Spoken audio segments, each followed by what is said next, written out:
Jadi kalau kita hanya berbicara tentang pupuk itu sebagian kecil dalam kegiatan bertani. Jadi bukan program namanya. Apalagi kalau menyangkut pupuk ini kan kewenangannya ada di presiden. Jadi kalau kita janji tentang pupuk, ya mungkin janji tentang melengkapi data aja.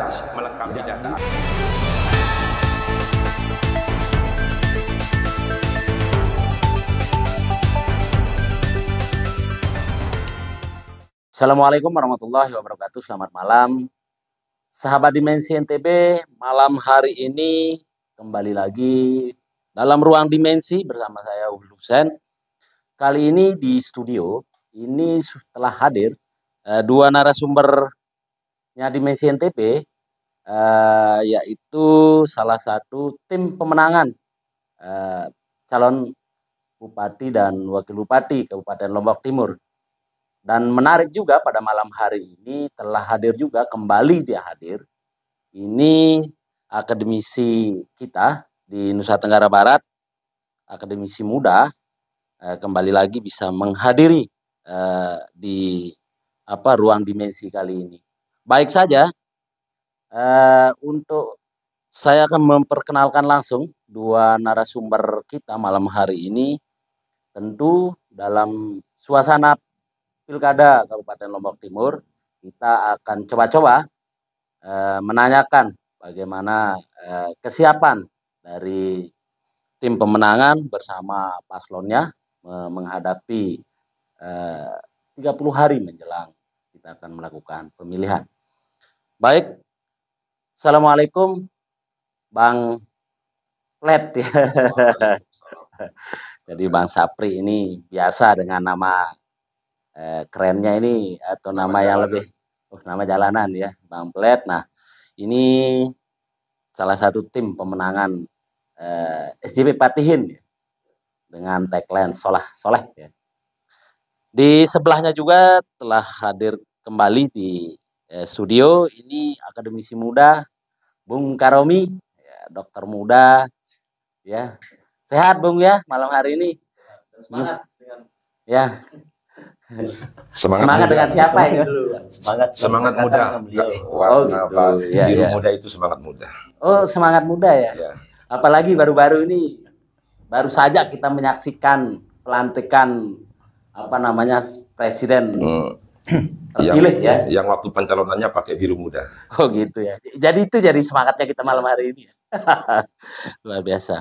Baik, Bang, jadi tetap tema besar kita ini menuju pilkada pilkada bupati dan wakil bupati Kabupaten Lombok Timur. Jadi sederhana, malam hari ini kita beberapa waktu lalu saya juga sudah mencoba berbincang-bincang dengan Pak SJP, sempat menyinggung kondisi ekonomi kita di Lombok Timur. Nah, mengawali bincang-bincang dan pertanyaan saya langsung kepada Bung Plet ini, tentu setiap hari menggodok terus kan, lebih-lebih mendekati debat ini Bung Plet ya. Jadi kalau kita berbicara kemiskinan tentu tidak jauh-jauh ini dari sektor ekonomi. Nah, terkait dengan itu langkah apa nih disiapkan ke depan ini terhadap Lombok Timur ini, terutama dalam nantinya bagaimana menyampaikan dalam visi misi nanti itu, khususnya kita berbicara pada sektor ekonomi seperti apa, Bung, mengawali diskusi kita. Baik, jadi kalau kita melihat dari kondisi masyarakat kita saat ini, di mana masyarakat kita itu kan lebih mayoritas menjadi petani kan, petani, peternak, nelayan, maka ketika kita ingin merancang visi misi terkait dengan pengembangan ekonomi, ya kita lebih banyak fokus ke 3 sektor itu. Karena untuk membangun ekonomi kerakyatan itu berarti mana yang lebih dominan digeluti oleh rakyat. Nah, karena ini pertanian, maka kita akan lebih banyak berbicara tentang ekonomi yang berkaitan dengan pertanian. Nah, salah satu contoh di Lombok Timur, kita punya banyak potensi pertanian, komoditi unggulan kita banyak. Jagung kita punya, kita penghasil padi. Nah, tetapi kalau ini tidak dikelola, ditata dan dikelola dengan baik, maka ini tidak akan menghasilkan efek yang positif untuk mengurangi angka kemiskinan. Kalau kita berbicara konkret, Bung Plet, apa yang disiapkan kalau kita berbicara pada sektor pertanian? Khususnya kalau di SJP mungkin selama mencoba gitu, ke depan itu. Jadi yang menjadi faktor suksesnya kegiatan pertanian ini kan pertama mutu benih. Dalam proses perawatannya tentu ada pupuknya, tentu ada pestisidanya, tentu ada herbisidanya dan seterusnya. Kemudian setelah itu baru kita membicarakan tentang pemanenan. Jadi kalau kita hanya berbicara tentang pupuk itu sebagian kecil dalam kegiatan bertani. Jadi bukan program namanya. Apalagi kalau menyangkut pupuk ini kan kewenangannya ada di presiden. Jadi kalau kita janji tentang pupuk, ya mungkin janji tentang melengkapi data aja di situ. Karena bagaimanapun pemerintah pusat memberikan kuota pupuk tergantung pengusulan melalui RDKK kan, yang dari kabupaten, yang dari UPP kemudian direkap di kabupaten itu dikirim ke pusat. Nah, kenapa kemudian tahun 2019 itu kita mengalami kelangkaan pupuk? Karena waktu itu Kementerian Pertanian meminta data RDKK itu lengkap dengan data poligon, titik koordinat, semua lahan. Nah, dinas kita tidak bekerja cepat, sehingga hanya 60% dari total luasan itu yang bisa masuk di RDKK. Artinya mengatakan bahwa dinas ini juga bagian yang ingin coba diatensi ke depan. Iya, jadi pelengkapan data RDKK itu kan itu sangat mendukung kuota pupuk yang akan diberikan oleh pemerintah pusat. Baik, Bung Karomi, kalau ini sudah mulai disinggung ini ketika kita berbicara sektor ekonomi kita khususnya di Lombok Timur ini mayoritas masyarakat kita ini kan petani.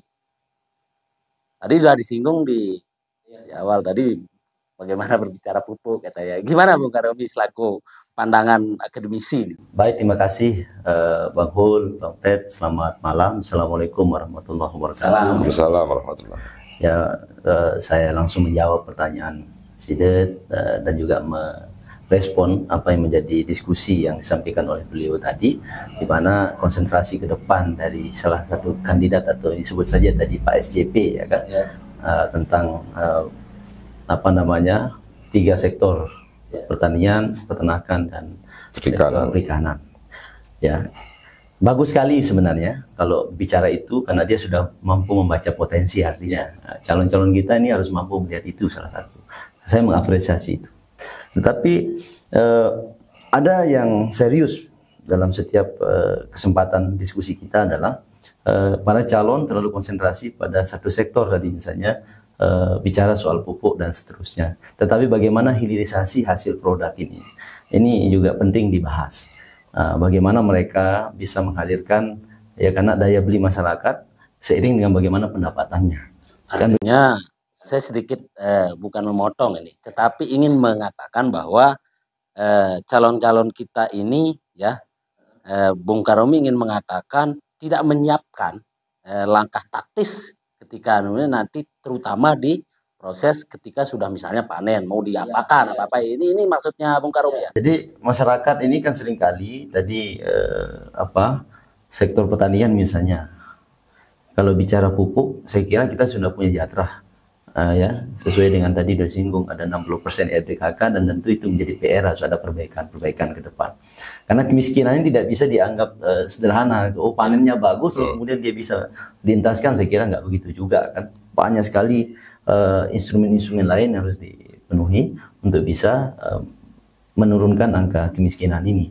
Tapi sebenarnya Bang Plet, Lombok Timur hari ini kan sudah cukup bagus tren angka kemiskinan sudah mulai menurun dari 190 sekian ribu, 190 sekian ribu turun menjadi 180 ribu. Artinya juga ke depan calon-calon bupati kita ini butuh keberlangsungan ya program itu, jangan dipatah gitu loh. Ya, kalau ada yang positif tentu mereka harus bagaimana caranya berlanjutan pada sisi positif. Mungkin tagline yang berubah. Tapi saya ulang kembali bahwa potensi ini dia tidak menjadi surplus kalau hanya dinikmati oleh sebagian banyak orang di luar. Karena kemarin begini Bung Karomi sebentar. kemarin kan sempat disinggung juga terkait misalnya kalau kita berbicara pada sektor pertanian, Bung Karomi sempat di eh, bincang-bincang kita sebelumnya itu harusnya pemerintah menyiapkan misalnya nih ketika misalnya panen udah disiapkan bagaimana misalnya dengan kehadiran BMD kita misalnya gitu kan. Nah, itu juga sempat disinggung kemarin. Ya, jadi itu maksud saya hilirisasi dari hasil pertanian ini. Bagaimana sektor pupuknya begitu dia berhasil bisa menjadi misalnya lumbung pangan di daerah misalnya. Perusahaan-perusahaan daerah ini menyiapkan bagaimana padi kita stabil harganya. Kan fenomena yang terjadi setiap panen itu pasti turun harga. Daerah tidak tahu cara mengatasi bagaimana harga ini bisa stabil.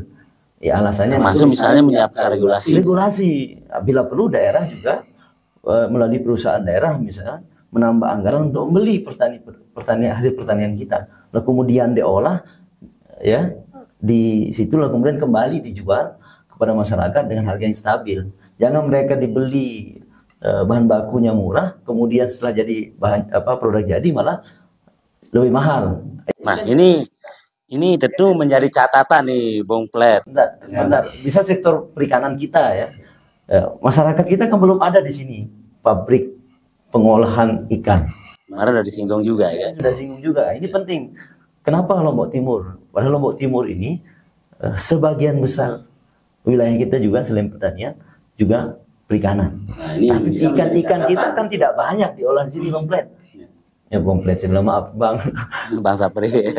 Tapi karena beliau ini kan terkenalnya dengan gitu. Nah, jadi apa yang disampaikan tadi ini bagaimana terus menyiapkan khususnya di SJP Patihin sendiri ketika berhadapan dengan bagaimana kemudian bisa memenuhi berbicara dengan ekonomi untuk menurunkan tren kemiskinan kita di Kabupaten Lombok Timur.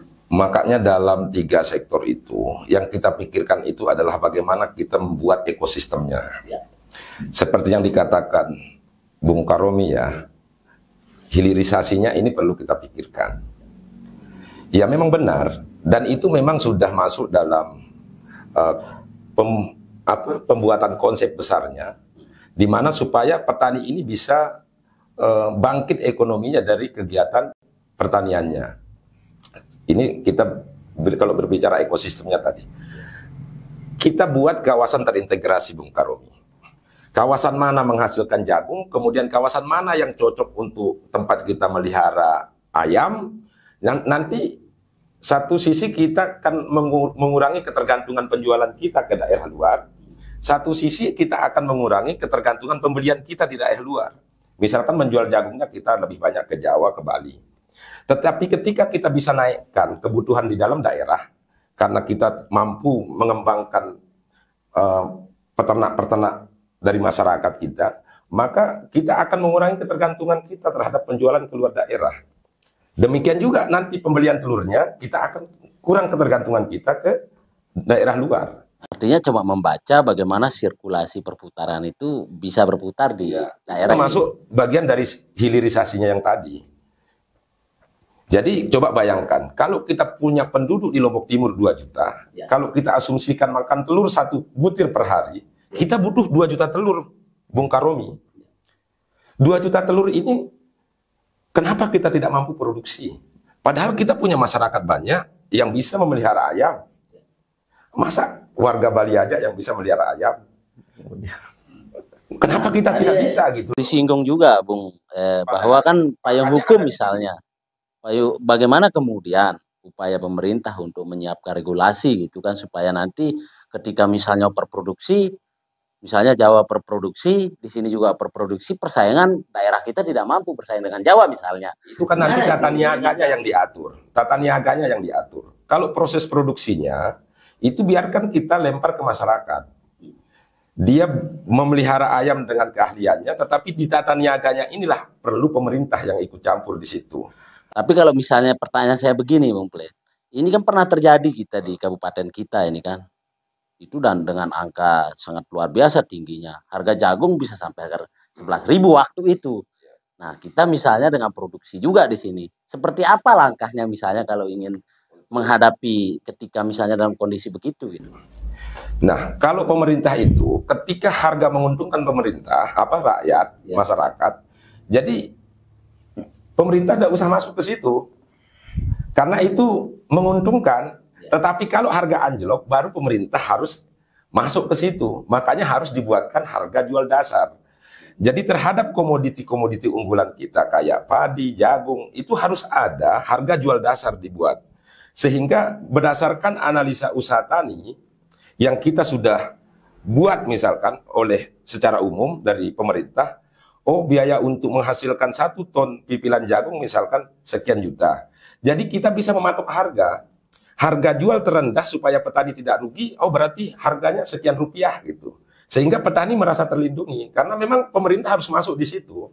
Lalu bagaimana misalnya dengan kehadiran BUMD kita gitu kan, dengan misalnya berupaya bagaimana menjaga kestabilan harga itu misalnya? Ya, BUMD itu memang di sana harus berperan juga. Ya kan misalnya kita sebut saja misalnya nih Selaparang Agro misalnya, yang lebih condong ketika kita berbicara tentang sektor pertanian misalnya. Bagaimana misalnya ketika nanti seorang SJP Patihin gitu kan diberikan kepercayaan oleh masyarakat misalnya. Ya, bisa kita kuatkan perusahaan daerah kita untuk membeli hasil pertanian ketika harga anjlok untuk menstabilkan harga. Bagaimana, Bung? Ini sudah menyiapkan bagaimana konektivitas misalnya petani dengan BUMD dengan menyiapkan tadi dengan harga dasar. Gimana kalau pandangan dari seorang akademisi? Ya, saya kira masih normatif saja apa yang beliau ucapkan tadi, karena memang politisi itu harus menyampaikan secara regulasi dan itu janji yang paling pasti. Tapi kita perlu mendengar inovasi-inovasi baru, bagaimana kemudian memaksimalkan potensi daerah yang saya sebut tadi sebagai perusahaan daerah ya. Sekarang ini kan kita bisa baca Selaparang Agro. Apa yang dia jual Selaparang Agro? Pupuk kan? Yang dia jual itu pupuk. Kemudian pupuk es balok. Ya. Yang kemudian apalagi air minum. Ya ini kan berapa persen sih ya dampaknya terhadap ketahanan pangan kita. Kan hampir kita baca 0. Nah, kalau dia bisa bicara soal pupuk, harusnya dibicara bagaimana hasil produk pertanian itu ditampung oleh mereka lalu kemudian diolah. Ya, misalnya tadi jagung misalnya. Kan jagung kita semua setelah panen malah dibawa keluar, diproduksi di luar, dikembali ke sini dalam bentuk jadi, lalu kemudian dalam bentuk pakan gitu. Iya, dalam bentuk pakan dan harga lebih mahal. Kenapa kemudian pemerintah daerah tidak berpikir belum misalnya investasi sebanyak-banyaknya untuk bangun pabrik pengolahan pakan kerjasama dengan agro misalnya kan? Kalau dia tidak bisa, kalau daerah belum bisa membangun pabriknya, mungkin mengajak pihak ketiga. Ya karena kita tahu tata ruang tadi ya, Bang Fred, sebenarnya tata ruang yang belum disampaikan di mana sebenarnya semua potensi ini bisa dimaksimalkan. Belum lagi kita berbicara kalau misalnya tembakau dan seterusnya. Ini baru satu komoditi ya. Jadi artinya kita mungkin bisa saya secara umum lah. Konsep awal pendirian BUMD Selaparang Agro itu sebenarnya itu untuk menampung hasil pertanian dalam rangka untuk menjaga kestabilan harga. Tetapi ketika praktiknya hari ini, misalkan, yang diusahakan seperti kata Dr. Karomi tadi, usaha es balok, kemudian pupuk, kemudian itu kan usaha-usaha yang bisa dilakukan oleh rakyat. Masa pemerintah mau bersaing sama rakyat?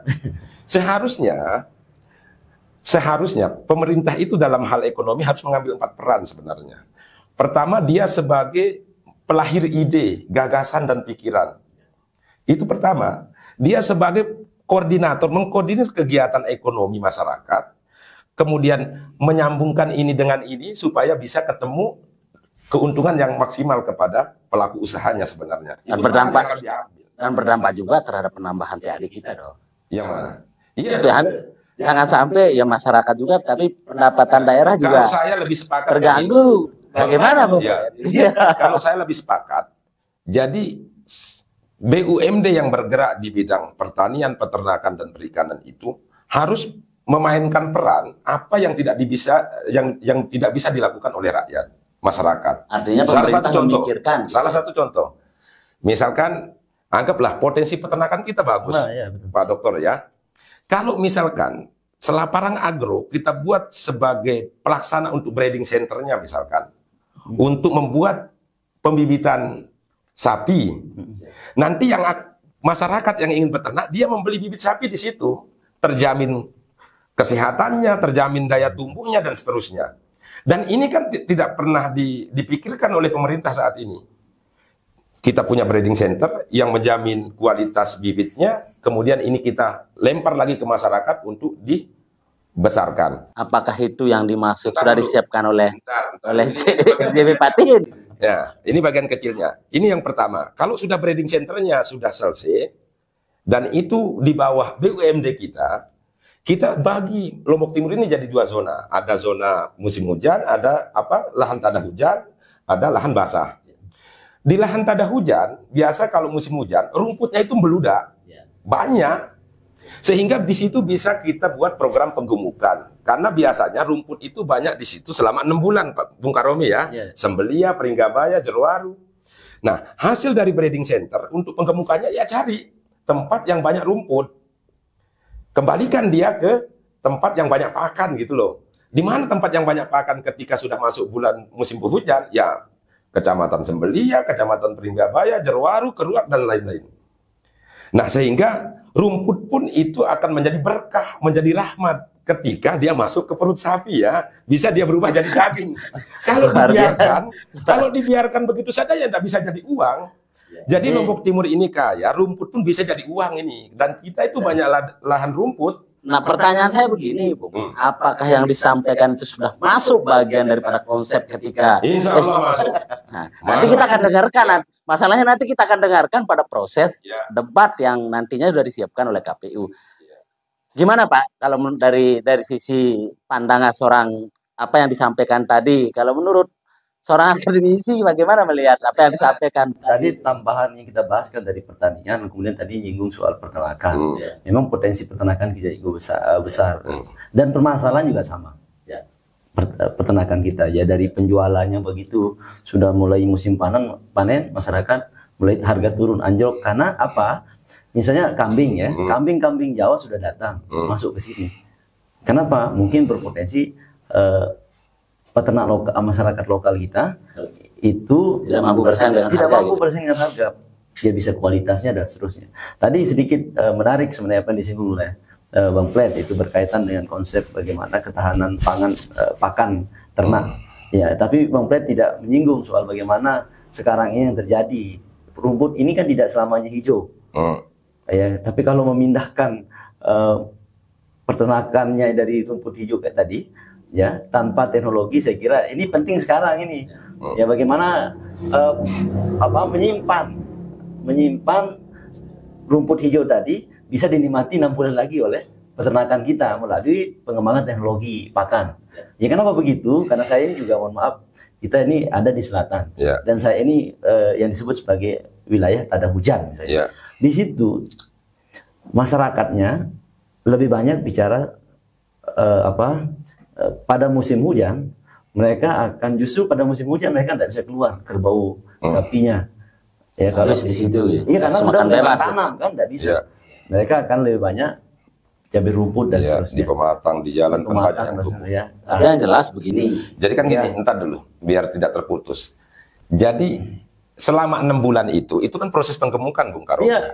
Jadi kita menyesuaikan kondisi alam kita ya. Ketika hanya tersedia rumput 6 bulan, maka proses penggemukannya hanya 6 bulan. Ya, sebab itu dia membutuhkan teknologi pakan dan kemudian butuh pelatihan ya, dengan menggandeng universitas-universitas ya, termasuk itu sebagai upaya untuk mempercepat transformasi wilayah kita. Kita ini tidak bisa jadi surplus, Bang.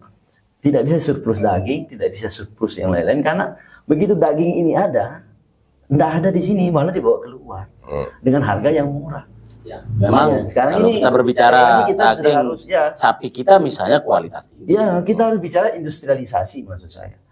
Dalam arti industrialisasi itu bagaimana kan pengolahan hasil panen kita itu, hasil peternakan kita itu betul-betul bisa dirasakan manfaatnya dalam hal pertumbuhan ekonomi masyarakat kita. Tapi pada poinnya yang disampaikan ini kan persoalan payung hukum, regulasi yang kemudian harus disiapkan sehingga masyarakat kita juga yang misalnya baik di usaha pertanian maupun peternakan ini kan masih bisa terjaga ketika dari sisi persaingan harga. Biasanya yang terjadi di tengah-tengah masyarakat kita ini kan ketika pada oper panen, misalnya di Jawa panen, di sini juga panen, harga ketika masuk dari Jawa justru kita tidak mampu bersaing harga. Itu yang biasanya terjadi. Nah, ini yang menjadi seperti apa yang disiapkan ke depan itu misalnya. Sebenarnya kita sudah punya sistem resi gudang di Lombok Timur. Sistem resi gudang ini kan petani yang sudah panen bisa menitipkan barangnya di gudang, kemudian dia akan diberikan uang oleh pengelolanya, itu 60% dari total nilai. Nah, misalkan kontraknya menitip 4 bulan, jadi dia hanya cukup menyewa gudang, kemudian nunggu harga jagungnya naik, baru misalkan dilepas, dijual total. Itu tunda jual istilahnya, tunda jual. Tapi walaupun dia tunda jual, petani bisa bawa uang pulang sebagian. Sehingga petani kita ajarkan dia untuk menunggu harga yang lebih mahal gitu. Tetapi yang terjadi saat ini kan petani untuk menahan barangnya itu kadang-kadang berhutang di tengkulak. Atau kadang-kadang tidak, dia terdesak kebutuhan anak sekolah dan segala macam. Nah, ini persoalan yang harus disiapkan oleh pemerintah. Dengan sistem yang tadi, dengan sistem resi gudang itu kita hidupkan kembali, maka ada uang 60% dari total pembayaran barangnya itu bisa dibawa pulang untuk memenuhi kebutuhannya beberapa bulan itu. Dan tetap dia bisa menunggu harga lebih naik. Artinya ingin dikatakan bahwa pemerintah hadir pada posisi itu gitu. Iya. Ya, saya kira satu yang dilupakan Bang Fred, peran desa. Ya ini yang jarang disinggung, peran desa. Desa kita ini kan tidak pernah membahas soal ketahanan, jarang membahas soal ketahanan pangan. Harusnya di desa. Padahal melalui desa itu sudah ada anggaran. Melalui BUMDes-nya. Itu bisa melakukan ini sebenarnya untuk bagaimana menampung hasil pertanian. Misalnya, mohon maaf kan tidak semua masyarakat kita bisa beli pupuk pada saat tanam, pada saat tanam. Oleh karena itu peran BUMDes ini harus hadir. Bagaimana caranya mungkin bekerja sama dengan pengusaha-pengusaha lokal kita atau perusahaan daerah untuk bagaimana mengontrol harga pupuk tidak begitu melonjak tinggi. Oke, ada headnya, eceran. Iya, harga eceran tertinggi. Iya, tapi juga nggak bisa dijamin harga itu bisa pasti pada petani kita. Ya. Belum lagi kemudian luas wilayah, luas lahannya yang tidak sesuai.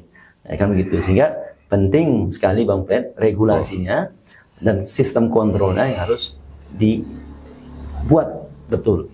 Oleh karena itu apa yang menjadi tujuan tadi Bang Fred ini soal soleh.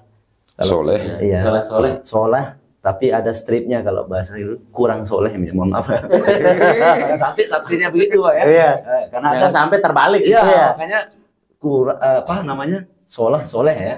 Iya. Karena ada strip di situ saya baca di spanduknya, jangan sampai dianggap kurang soleh. Jadi begini, memang tidak bakal habis Bung Fred, Bang Karomi, ketika kalau kita berbicara ini gitu kan.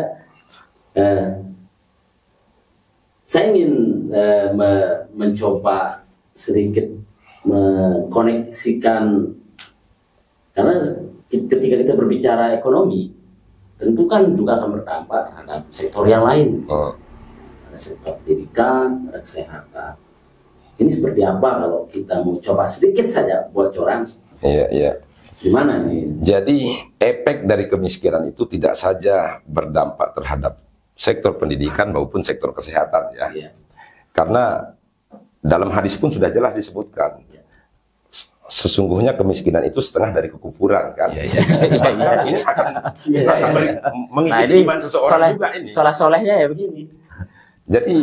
Jadi ada efeknya di urusan pendidikan, di urusan kesehatan, bahkan sampai dalam urusan akidah gitu. Kenapa kalau orang kufur itu kalau dia miskin, dia gampang untuk melakukan hal-hal tindakan kriminal gitu kan, mencuri, ngerampok dan seterusnya. Dan itu kata kekufuran itu kan orang yang menyimpang dari ajaran Tuhan. Nah, dan itu saya belum paham ini, Bung Romi. Artinya ketika ada pemimpin yang melahirkan kemiskinan, kemudian membuat masyarakat kufur, apakah dosanya ke pemimpin? Saya juga belum paham. Nah, terus makanya kalau sudah masyarakatnya sejahtera, pasti pendidikannya akan diutamakan, kesehatannya diutamakan. Ya, karena memang menjadi persoalan kalau kita berbicara tentang kesehatan. Pertama kan tidak saja kita berbicara apa namanya kesehatan kalau kita secara umum ini kan memang kita mau ingin kupas itu lama gitu kan, sampai tuntas gitu kan, tapi kan waktu kita nanti bisa sambil itu Bung Karomi kita tunggu ini karena kita hanya fokus tadi di sektor pertanian sebenarnya, tapi kita sebenarnya tadi ada bagaimana kaitannya tentang pendidikan, lalu kemudian secara lebih mendalam gitu kan tentang bagaimana upaya perbaikan dalam kebijakan terhadap pelayanan kesehatan kita. Tapi kita tunggu nanti dalam proses debat kandidat yang dan itu juga penting sekali disinggung Bang. Tadi komitmen mereka terhadap peningkatan kualitas sumber daya manusia kita. Kualitas sumber daya salah satu kesejahteraan mereka juga penting dipikirkan. Guru-guru kita Pak. Kesejahteraannya sekarang hanya bisa 3 bulan sekali 200.000. Nah ini menjadi catatan. Tetapi beberapa kampanye dialog kita dengar ada komitmen-komitmen dari baik SDP maupun Adihin. Tapi kita tunggu nanti gitu kan. Dan kita dengarkan langsung nanti pada saat debat kandidat yang disiapkan oleh Habib Bapak Lombok Timur. Baik di terakhir, jangan sampai tadi sektor pertanian jadi fokus beliau. Padahal sektor pertanian itu jangan sampai mengkampanyekan salah satu calon. Kalau itu kan mungkin kalau itu kan mengkampanyekan pupuk. Bicara pertanian kan hanya pupuk aja. Itu bagian kecil dari proses yang ada ya. Memang sedang menarik itu. Baik, sebagai closing statement, saya mulai dari Bung Karomi ini sebagai tadi sebenarnya sudah banyak catatan-catatan yang disampaikan untuk mungkin semua lah, sehingga ke depan melakukan perbaikan-perbaikan untuk kemajuan daerah kita. Sebagai closing statement, Bung Karomi silakan. Ya, Bang Hul, Lombok Timur adalah daerah yang kaya akan sumber daya alam dan sumber daya manusia. Tetapi pemimpin yang baik adalah pemimpin yang mampu memberdayakan potensi yang ada. Oleh karena itu, siapapun menjadi pemerintah ke depan, dia harus melibatkan banyak sektor. Jadi kalau kita bicara pada teori triple helix, bahwa salah satunya unsur yang paling penting juga adalah akademisi. Dalam pengambilan keputusan, saya kira pelibatan akademisi yang ada di Lombok Timur sangat penting. Sekarang ini mohon maaf kita di kampus-kampus, khususnya di Lombok Timur, sangat jarang sekali dilibatkan. Meskipun ada yang terlibat, tapi tidak semua. Artinya lembaganya juga ikut di dalam itu dalam merekomendasikan sumber daya manusianya. Misalnya pada sektor pendidikan, banyak fakultas-fakultas kita yang menghasilkan guru. Bagaimana ke depan bupati atau wakil bupati memesan calon-calon guru kita, saya mau diproduksikan manusia seperti ini, sehingga kurikulum perguruan tinggi itu juga bisa menyesuaikan dengan kebutuhan penyelarasan dengan dunia kerja, sehingga dia sinkron semua potensi yang ada.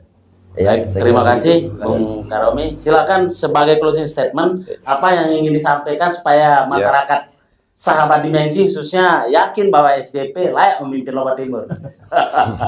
Jadi karena tadi kita berbicara tentang ekonomi, tentang kemiskinan, maka kalau secara umum kita mengetahui bahwa kemiskinan itu ada kemiskinan kultural dan kemiskinan struktural ya.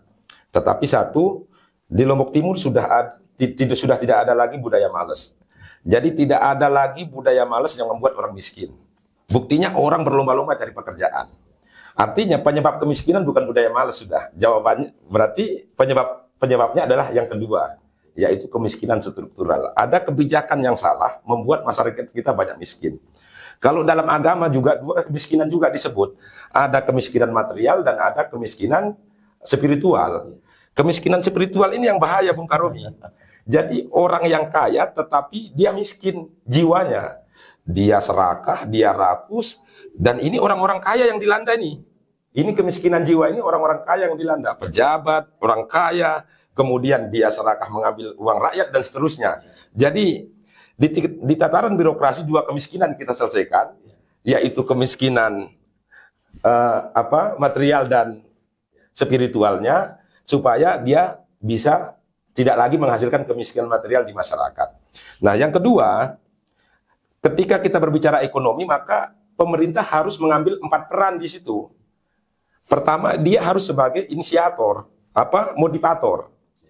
Dia melahirkan ide, gagasan untuk pengembangan usaha di masyarakat. Yang kedua, dia harus sebagai fasilitator juga. Apa yang tidak mampu dilakukan oleh masyarakat, dia harus siapkan fasilitasi gitu. Jadi bagaimana permodalannya, kemudian bagaimana pemasarannya, ini kan pemerintah harus mengambil peran juga di situ. Ketiga, dia juga sebagai mengakomodir. Kemudian terakhir, dia itu harus sebagai eksekutor pada hal-hal tertentu. Jangan menjadi eksekutor kayak usaha es balok itu, jangan. Jadi usaha yang bisa dilakukan oleh rakyat, jangan sampai pemerintah menjadi pesaing rakyat gitu. Artinya menyiapkan bagaimana kebijakan-kebijakan yang kemudian berdampak terhadap Ya, jadi masyarakat. koordinator yang tadi yang saya maksud. Jadi dia mengkoordinir semua rangkaian kegiatan ekonomi masyarakat sehingga dia paham di mana titik kelemahannya dan di mana solusinya yang kita harus ambil. Artinya menyiapkan konsep gitu. Iya, jadi 4 hal itu harus diambil perannya oleh pemerintah. Dan itu yang akan dilakukan oleh SJP Patihin nanti. Dan, Oke. dan harus berani berkomitmen soal menghilangkan koncoisme. Oke. Baik, cukup ya, Bung? Iya. Baik, terima kasih Bung Karomi, Bang Plet, atas kehadirannya malam hari ini. Sebelum saya mengakhiri, jadi biasa di akhir ini Bung Plet, kita ada Bang Karomi ini ada salah satu UMKM. Nah, ini juga menjadi PR sebenarnya. Iya. Bagaimana kehadiran anak-anak muda yang coba membangun sebuah usaha. Ini ada salah satu produk yang coba dibuat oleh anak muda di Desa Loyo, Kecamatan Sikur, ini dengan brand namanya Ada Kala Kopi. Ini asli kopi, tidak ada campuran. Iya. Jadi dengan 2 jenis kopi, yaitu Arabica dan Robusta. Nah, ini dikombinasi dalam sebuah nama yang namanya Ada Kala Kopi. Nah, saya lulusan. Assalamualaikum warahmatullahi wabarakatuh. Waalaikumsalam Assalamualaikum warahmatullahi wabarakatuh.